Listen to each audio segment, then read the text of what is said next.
क्या वाकई रिश्ते विश्वास की डोर से बंधे होते हैं या वे भी समय के साथ टूट जाते हैं? क्यों अपनों की खुशियों के दुश्मन अपनों के लिए ही आग बन जाते हैं?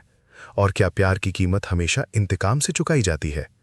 ये सवाल आज उस महल में गूंज रहे हैं जहां रिश्तों की डोर उलझ गई है और विश्वास की नींव हिल गई है। शुरुआत होती है रिमझिम के डॉक्टर द्वारा किए गए भयंकर काम से, जिसने उसके पूरे घर को खाक कर दिया, फिर भी उसे महल में रखना है। मामा के आंसुओं को ना देख पाने की बात उनकी बेबसी को दर्शाती है, पर दादी साहब का गुस्सा उनकी बेटी की जिंदगी को आग की लपटों में झोंकने और गृहस्थी की बची खुची यादों को बर्बाद करने का आरोप स्थिति की गंभीरता को बताता है। मासी और रिमझिम को बेटी की खुशियों का दुश्मन करार दिया जाना दुश्मनी की गहराई दिखाता है।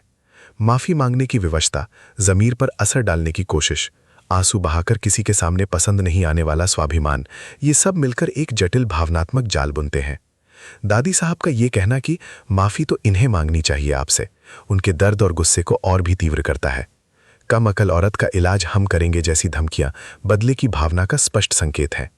दादा का परीक्षा में अभी से फेल होने का डर उनकी लाचारी को उजागर करता है। सबीर का बुआ माँ का दल दुखेगा कहकर कदम ना बढ़ाना पारिवारिक निष्ठा और प्रेम की पराकाष्ठा है। रजाबा को अब प्लीज प्लीज मुझे माफ कर दीजिए का निवेदन हार और लाचारी का प्रतीक है। मासा का अपनी बहन सुनंदा के प्रति कड़वा सच, सौतन मानती है का खुलासा रिश्तों में दरार को दर्शाता है। हमारे दुश्मन को हम दुश्मन ही मानेंगे, ये कथन दुश्मनी को व्यक्तिगत स्तर पर ले जाता है। रिमझिम का अपनी मासी को बचाने का प्रण, मैं अपनी मासी को बचाकर रहूंगी का आत्मविश्वास उसके साहस को दिखाता है। तेवर देखे इस लड़की के, मासा का ये कहना रिमझिम के दृढ़ संकल्प को रेखांकित करता है। मासी को काल कोठरी में बंद करना क्रूरता की हदें पार करता है। प्रताप चाचा का डर, मेरे मुंह पे तो बड़ा सा ताला लगा हुआ है, उनकी मजबूरी और भय को दर्शाता है। तांत्रिक का ओम का माख्याय नमः स्वाहा का जाप, शक्ति इसके भीतर समाई हुई है का दावा और बुरी शक्तियां उतारी हैं इसने जैसे वाक्य एक अलौकिक और भयावह माहौल बनाते हैं। कम अकल की अकल ठिकाने लगाने के लिए यही एक उपाय है। ये वाक्य इस भयानक इलाज की ओर इशारा करता है। तेरी चीखें सुनकर तो तेरी वो भांजी रिमझिम यहाँ आएगी, ये चेतावनी रिमझिम को फंसाने की योजना को उजागर करती है।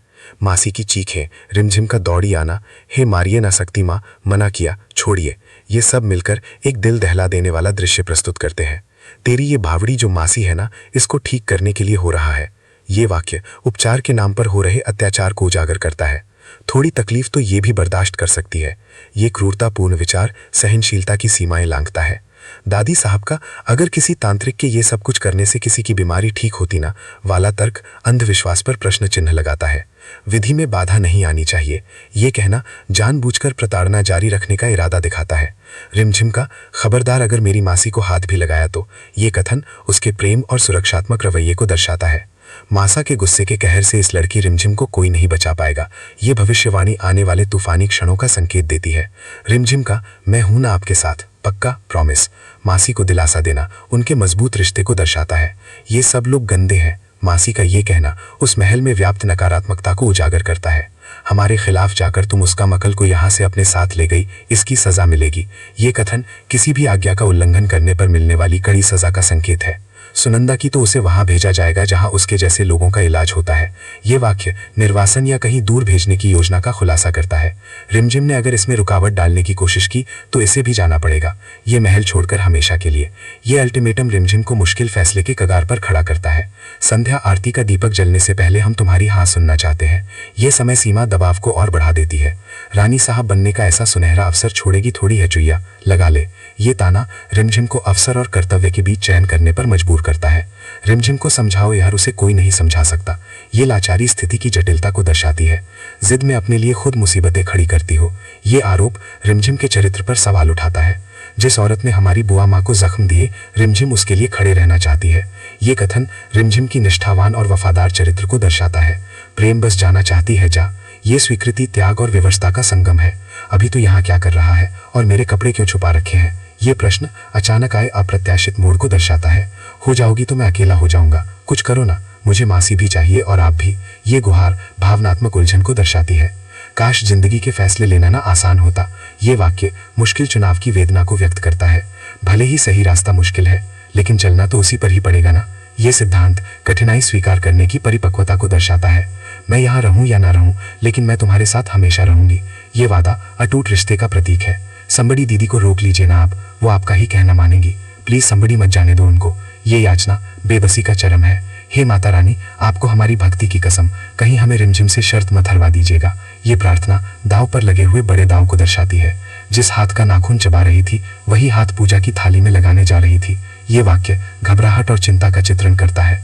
तेरे से हमेशा गलती से मिस्टेक होती है, अगली बार नाखून कुतर दूंगी तेरे। ये धमकी क्रूरता और नियंत्रण की भावना को दर्शाती है। आज वो लड़की चाहे जो फैसला करे, तेरे साथ हुई नाइंसाफी का हिसाब होके रहेगा। ये बदला लेने की भावना का स्पष्ट संकेत है। तूने अपनी सौतन को अपनी बहन बनाकर इतने दिन तक अपने पास रखा है। ये कथन अतीत के विश्वासघात को उजागर करता है। तुम्हें तुम्हारे बेटे से दूर करने वाली हमेशा के लिए इस घर से चली जाएगी। ये निर्णय दुश्मन को दूर करने की अंतिम कोशिश है। क्या हम इस रिश्ते को एक मौका नहीं दे सकते? ये प्रश्न टूटे रिश्तों को जोड़ने की उम्मीद जगाता है। हमसे मौका मांगकर आज खुद जा रही हो यहाँ से। ये विडंबना उम्मीदों के टूटने का प्रतीक है। आपका गुस्सा उनसे पहले आ गया और प्यार बाद में। ये निरीक्षण रिश्तों में प्राथमिकता के टकराव को दर्शाता है। सोचा है कहाँ जाओगी, या फिर हमेशा की तरह आगे का कोई प्लान नहीं है। ये व्यंग्य भविष्य की अनिश्चितता पर कटाक्ष है। किडनैप तो वो ताश के पत्तों के महल की तरह ही है ना। ये निराशावादी दृष्टिकोण जीवन की अस्थिरता को दर्शाता है। दादी साहब, मैंने फैसला कर लिया। मैं नहीं चाहती हूँ कि मासी इस महल से जाए। ये घोषणा रिमझिम के प्रेम और त्याग को दर्शाती है। एक बार यहाँ से गई तो इस महल में तुम दोबारा कदम नहीं रख सकती। ये प्रतिबंध भविष्य के लिए दरवाजे बंद कर देता है। कल को तुम्हारे भाई का राज्याभिषेक होगा, तुम दहलीज पार नहीं करोगी। ये भविष्य की खुशियों से वंचित करने का निर्णय है। जैसा उनके साथ बर्ताव आज हुआ है वैसा दोबारा नहीं होगा। ये वचन भविष्य के लिए सुरक्षा की गारंटी है। मुझे इस महल से जाने में कोई प्रॉब्लम नहीं, लेकिन मुझे यहाँ से जाने से पहले ये पक्का करना है कि मेरे जाने के बाद मेरी मासी का पूरे अच्छे तरह से ख्याल रखा जाएगा और वो यहीं पर रहेंगी। ये शर्त उसकी दूरदर्शिता और जिम्मेदारी को दर्शाती है। हम जो एक बार जुबान देते हैं उसमें पक्के रहते हैं। राजवंशी हैं हम। ये कथन उनके पारिवारिक मूल्यों और सम्मान को उजागर करता है। प्रताप शाह जी, गजब हो गया। क्या हो गया? ये आश्चर्य अप्रत्याशित घटना का संकेत है। हमें लगता है ना सासू माँ, वो भाग गई। ये निष्कर्ष स्थिति को और भी पेचीदा बना देता है।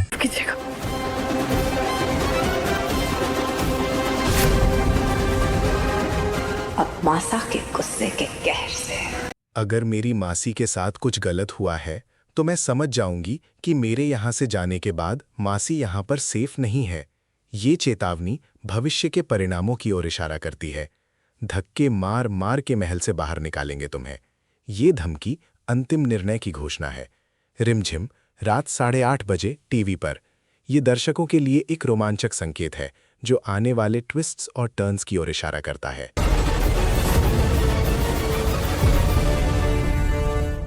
अगर मेरी मासी